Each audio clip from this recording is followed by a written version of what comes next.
Assalamualaikum warahmatullahi wabarakatuh, sahabat yang dirahmati Allah. Nabi Isa alaihi salam adalah salah satu nabi yang wajib diimani seluruh umat Islam di dunia. Beliau diutus oleh Allah Subhanahu wa Ta'ala kepada Bani Israel karena kesesatan yang dilakukan oleh kaum tersebut sepeninggal Nabi Musa alaihi salam. Tidaklah sempurna iman seorang Muslim bila tidak mengimani keberadaan salah satu dari 25 nabi-nabi yang memiliki kemuliaan di sisi Allah Subhanahu wa Ta'ala. Pada akhir zaman, Nabi Isa alaihi salam akan kembali turun ke bumi untuk membunuh Dajjal, musuh umat Muslim yang paling ditakuti karena kehebatan fitnahnya. Nabi Isa akan datang kembali ke muka bumi demi menegakkan kebenaran serta memberi petunjuk jalan menuju keselamatan. Selain itu, ia juga membawa misi penting untuk membunuh Dajjal. Dajjal akan menyebarkan fitnah, kemudian berusaha menyesatkan umat manusia agar jauh dari jalan Allah. Tipu dayanya amatlah dahsyat sehingga yang baik akan terlihat buruk. Namun, tahukah Anda mengapa justru Nabi Isa alaihi salam yang ditugaskan Allah Subhanahu wa Ta'ala untuk membunuh Dajjal?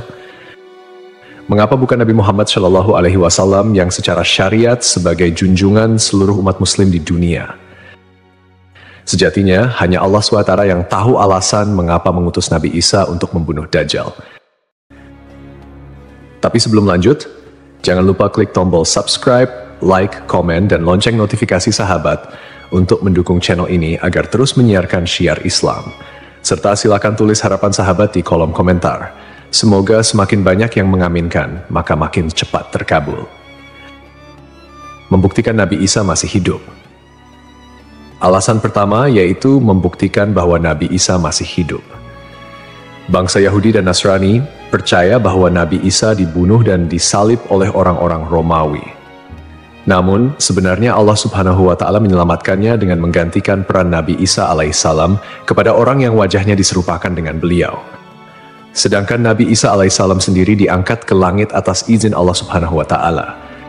Karena ucapan mereka orang Yahudi, sesungguhnya kami telah membunuh Al-Masih Isa putra Maryam, Rasul Allah. Padahal mereka tidak membunuhnya dan tidak pula menyalibnya, tetapi yang mereka bunuh ialah orang yang diserupakan dengan Isa. Ini sesuai dengan Al-Quran surat An-Nisa ayat 159 yang artinya, tidak ada seorang pun dari ahli kitab kecuali akan beriman kepadanya Isa sebelum kematiannya. Dan di hari kiamat nanti, Isa itu akan menjadi saksi terhadap mereka. Hal ini membuktikan bahwa tuduhan bahwa Nabi Isa telah disalib oleh kaum Yahudi adalah salah. Sebab selama ini kaum kafir mempercayai bahwa Nabi Isa sudah wafat. Sementara Allah menegaskan dalam firman-Nya bahwa Nabi Isa telah diangkat ke langit sebelum kaum Yahudi membunuhnya. Di hari akhir, Dajjal muncul dengan segala tipu dayanya, kemudian dibaiat oleh kaum Yahudi. Kaum Yahudi juga bersedia menjadi bala tentaranya dengan keinginan membalas dendam terhadap kaum muslimin. Kemudian Allah menurunkan Nabi Isa yang menurut mereka sudah mereka bunuh di masa lalu. Allah menolong Nabi Isa sehingga berhasil membunuh Dajjal dan mengalahkan bala tentaranya. Di masa itu, mereka sama sekali tidak bisa lolos. Bahkan jika ada seorang Yahudi yang bersembunyi di balik pohon, batu, atau dinding, maka benda-benda itu akan berseru, "Di sini ada orang Yahudi." Dekat dengan Nabi Muhammad. Salah satu nabi yang memiliki kedekatan khusus dengan Nabi Muhammad adalah Nabi Isa. Aku adalah manusia yang paling dekat dengan Isa bin Maryam. Antara zaman kami berdua tidak ada nabi yang memisahkan. Selain itu, Nabi Isa sendiri pernah berdoa kepada Allah Subhanahu wa Ta'ala untuk dijadikan umat Nabi Muhammad. Oleh sebab itu, Nabi Isa diturunkan ke bumi untuk menjadi umat Nabi Muhammad. Pasalnya, berita tentang keistimewaan Rasulullah Shallallahu Alaihi Wasallam memang sudah diketahui pada zaman Nabi Isa. Hal tersebut diterangkan di dalam Injil sesuai surat Al-Fath ayat 29. Nabi Muhammad adalah utusan Allah dan orang-orang yang bersama dengan dia bersikap keras terhadap orang-orang kafir yang bersikap memusuhi, tetapi berkasih sayang sesama mereka. Itu adalah sifat-sifat mereka yang diungkapkan dalam Taurat dan Injil. Yakni seperti benih yang mengeluarkan tunasnya, kemudian tunas itu makin kuat, lalu menjadi besar dan tumbuh di atas batangnya. Tanaman itu menyenangkan hati orang yang menanamnya. Keadaan mereka diumpamakan seperti itu. Karena Allah hendak membuat marah orang-orang kafir. Allah menjanjikan kepada orang-orang yang beriman dan mengerjakan kebajikan di antara mereka ampunan dan pahala yang besar. Nabi Isa alaihissalam kembali turun ke bumi diyakini akan menegaskan kebenaran dari ajaran Nabi Muhammad SAW. Tidak bisa dipungkiri bahwa saat ini banyak umat Nabi Isa yang tidak menerima ajaran Nabi Muhammad SAW. Padahal Nabi Isa alaihissalam merupakan pengikut dari Rasulullah SAW. Al-Baghawi menceritakan dalam tafsirnya bahwa ketika Isa alaihissalam mendatangi Baitul Maqdis, di mana orang-orang sedang bersiap salat asar, maka imam di masjid itu mundur dan menyuruh Isa untuk maju. Namun Nabi Isa enggan dan ia tetap salat di belakang imam dengan syariat Nabi Muhammad SAW. Menjalankan kewajiban jihad. Menjalankan kewajiban jihad sebagai kaum muslimin adalah tugas yang penting. Maka Nabi Isa diturunkan ke bumi untuk menjadi umat Nabi Muhammad. Keistimewaan Nabi Muhammad memang sudah diketahui sejak masa Nabi Isa dan diterangkan di dalam Injil sesuai surat Al-Fath ayat 29, yang artinya, Muhammad adalah utusan Allah dan orang-orang yang bersama dengan dia bersikap keras terhadap orang-orang kafir, tetapi berkasih sayang sesama mereka. Kamu melihat mereka ruku dan sujud mencari karunia Allah dan keridhaannya. Pada wajah mereka tampak tanda-tanda bekas sujud. Demikianlah sifat-sifat mereka yang diungkap Taurat dan sifat-sifat mereka yang diungkapkan dalam Injil. Saat Nabi Isa turun ke bumi, Dajjal sudah berada di tengah masyarakat dan memperdaya manusia. Sebagai kaum muslimin, Nabi Isa berkewajiban untuk berjihad melawan Dajjal dan bala tentaranya. Menjalankan kewajiban jihad. Allah Subhanahu wa Ta'ala memilih Nabi Isa alaihissalam untuk membunuh Dajjal sebagai bentuk penegasan terhadap kebenaran agama Islam. Sebagian umat Nabi Isa masih belum menerima ajaran Nabi Muhammad dan masih memandang Nabi Isa sebagai anak Allah Subhanahu wa Ta'ala, walaupun Nabi Isa sendiri menolak klaim tersebut. Nabi Isa sebagai nabi yang jarak paling dekat dengan Nabi Muhammad. Keduanya merupakan tokoh yang unik dalam perjalanan kenabian. Tidak ada nabi yang diutus oleh Allah Subhanahu wa Ta'ala di antara masa hidup Nabi Isa dan Nabi Muhammad.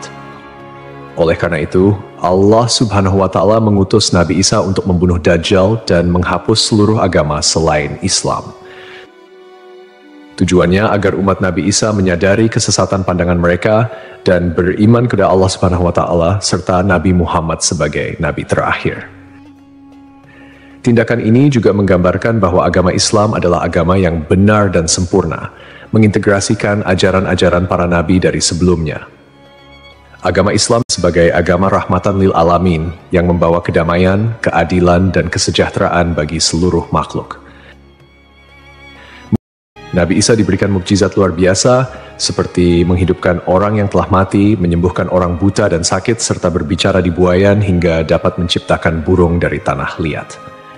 Nabi Isa sebagai penyempurna dari ajaran sebelumnya menyampaikan bahwa setelahnya akan muncul seorang utusan terakhir, yakni Nabi Muhammad.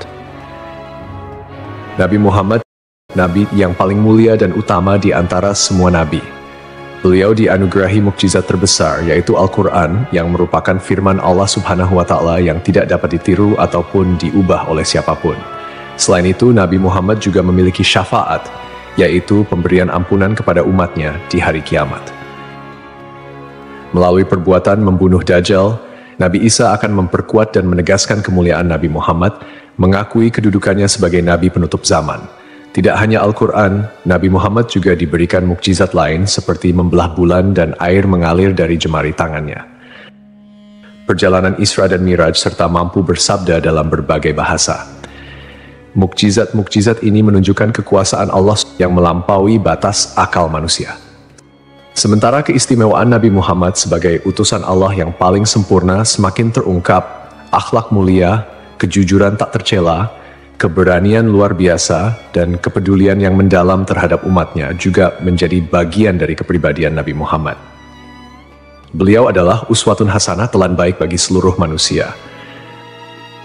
Hubungan dekat Nabi Isa dan Nabi Muhammad terlihat jelas, di mana Nabi Isa adalah nabi yang paling mendekati masa kenabian Nabi Muhammad tanpa ada nabi lain yang diutus oleh Allah antara keduanya.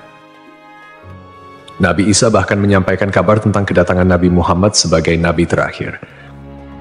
Beliau mengakui bahwa Nabi Muhammad adalah nabi penutup para nabi dan menyatakan persaudaraan di antara mereka, cinta dan saling menghormati. Nabi Isa dan Nabi Muhammad menjadi bukti kebersamaan spiritual dengan mengakhiri keberadaan Dajjal. Nabi Isa secara simbolis menegaskan kemuliaan Nabi Muhammad dan menghormati sebagai nabi akhir zaman. Untuk dikembalikan ke tanah. Alasan selanjutnya, Nabi Isa alaihissalam akan dikembalikan ke bumi sesuai kodrat manusia yang tercipta dari tanah. Hal tersebut sebagaimana yang dijelaskan pada surah H ayat 5 yang artinya, dari bumi kami menciptakan kamu, dan kepadanya kami akan mengembalikan kamu, dan daripadanya pula kami akan mengeluarkan kamu pada kali yang lain.